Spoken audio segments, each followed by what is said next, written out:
오늘 본문 말씀은 창세기 17장 15절로 22절까지의 말씀입니다. 창세기 17장 15절로 22절까지의 말씀을 다 함께 봉독하시겠습니다. 하나님이 또 아브라함에게 이르시되 내 아내 사레는 이름을 사레라 하지 말고 사라라 하라.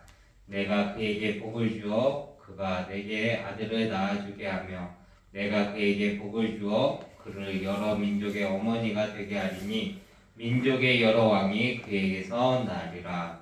아브라함이 엎드려 웃으며 마음속으로 이르되 백세된 사람이 어찌 자식을 낳을까?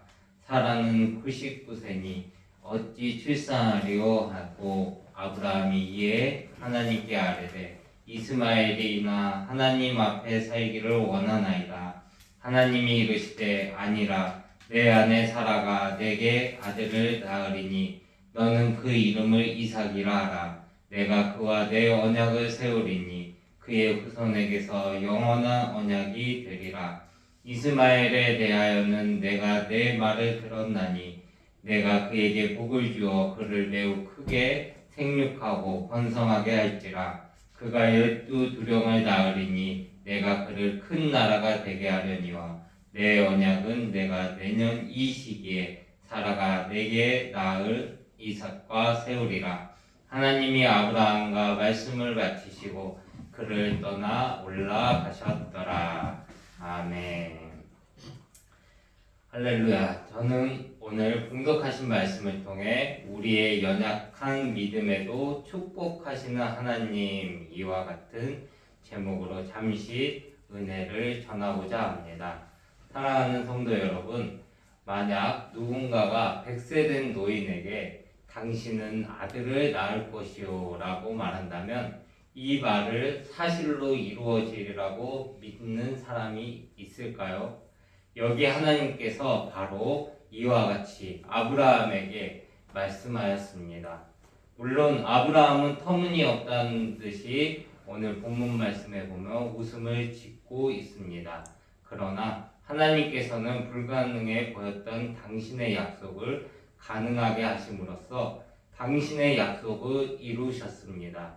이 사실에서 발견할 수 있는 하나님은 어떤 분이십니까?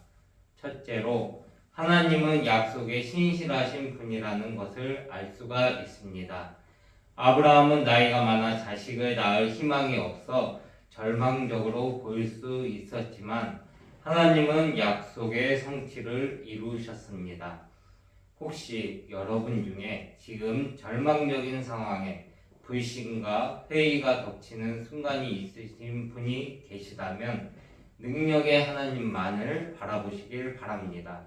하나님은 삶의 절망에 있는 우리에게 희망의 근원이 되시기 때문입니다. 창조주 하나님은 아브라함에게 자녀를 주신 그 능력으로 우리를 붙잡으시고 인도하시며 우리의 삶의 모든 문제에서 평안을 누리게 하실 것입니다. 그러므로 전능하신 하나님께 여러분의 삶을 온전히 맡겨드리시고 그분께만 의뢰하는 성도로만 살 것을 결단하시길 바랍니다.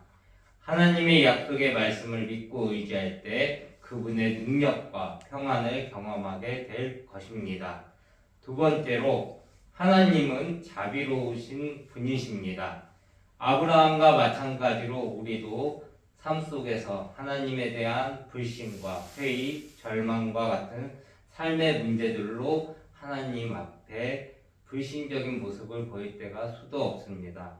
그러나 아브라함과 같이 하나님께서는 항상 우리를 돌아보시며 우리를 돌이키시게끔 그분의 약속의 말씀을 우리 앞에 비춰주십니다. 하나님은 아브라함이 하갈과의 관계에서 하나님께 불신을 드러낸 적이 있었지만 그럼에도 불구하고 하나님께서는 그를 선택하시고 축복하셨습니다. 하나님의 은혜와 사랑은 우리의 연약함과 전혀 상관없이 우리를 지지해 주십니다. 예수님은 우리가 기도하고 믿음으로 구할 때 하나님께서 우리에게 축복을 주신다고 말씀하셨습니다. 이 말씀은 하나님의 약속인 것입니다. 하나님의 능력과 자비는 항상 우리와 함께하며 우리가 그분만을 믿고 그분만을 의지할 때 우리의 삶은 기쁨으로 변화될 것입니다.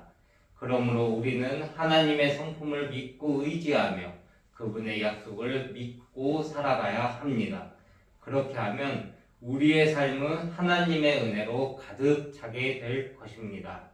세 번째로 하나님의 섭리와 축복은 너무나 위대하고 벅찬 것입니다. 아브라함은 연약하고 실수하는 인간이었음에도 불구하고 하나님의 큰 축복을 받아 누렸습니다. 그는 하나님의 약속을 믿고 기다렸기 때문에 축복을 받을 수가 있었던 것입니다. 아브라함은 하나님의 약속을 믿고 기다리면서도 때로는 자신의 생각과 계획으로 인해 잘못된 선택을 하기도 했습니다. 그러나 하나님의 은혜와 축복은 아브라함의 연약함과 실수를 넘어서서 그를 축복하셨습니다.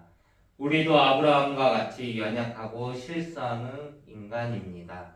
그러나 하나님의 은혜와 축복은 우리의 연약함과 실수를 넘어서며 무한하신 사랑으로 우리를 축복하십니다. 그러므로 우리가 하나님의 약속을 믿고 인내하며 기다린다면 그분의 은혜와 축복은 반드시 우리에게 임할 것입니다. 오늘 말씀을 정리하고자 합니다. 사랑하는 성도 여러분, 하나님의 약속은 참으로 위대하고 놀라운 것입니다. 아브라함처럼 믿음으로 하나님께 나아갈 때 우리는 그분의 은혜와 축복을 경험할 수가 있습니다. 우리는 기도를 통해 하나님과 교제하며 그분의 약속과 은혜를 믿고 기다려야 합니다. 우리의 기도는 믿음과 인내로 가득 차야 하며 그분의 말씀하신 모든 것을 기대하며 하나님 앞에 나아가야 합니다. 그리고 그분의 약속은 언제나 우리의 삶에서 신실하게 이루어질 것입니다. 그분은 우리의 기도에 기적으로 응답하시고 우리의 삶을 축복해 주시길 원하시는 분이시기 때문입니다. 그러므로 우리는 기도의 기적을 기대하며 믿음으로 나아가고 그분과 교제하며 항상 기도해야 합니다. 그분의 은혜와 축복을 받아 누리며 그분의 사랑을 경험하는 삶이 여러분 모두에게 임하시길 예수님의 이름으로 축복합니다. 기도하겠습니다. 사랑과 은혜와 자비가 충만하신 하나님 아버지, 주님, 아브라함의 이야기를 통해 우리에게 주신 교훈을 다시 한번 새겨보길 원합니다. 우리의 연약함을 아시고 용서해 주시며 주님의 은혜와 축복을 더하여 주시는 주님을 믿습니다. 주님의 뜻을 따르고 순종하는 삶을 살도록 우리를 인도하여 주옵소서. 지금 이 시간 우리의 기도를 들어주시고 주님의 사랑과 은혜를 경험하며 주님과 동행하는 삶을 살 수 있도록 우리를 항상 지켜주시고 인도해 주옵소서. 항상 주님만을 믿고 바라보며 우리의 연약한 믿음을 주님께 내려놓고 나아가오니 우리를 주님 앞에 온전한 자로 우리를 올바른 자로 주님 신앙을 지켜가며 나아갈 수 있도록 이 땅 가운데서 우리를 지켜주시고 축복하여 주옵소서. 감사드리며 예수님의 이름으로 기도합니다. 아멘.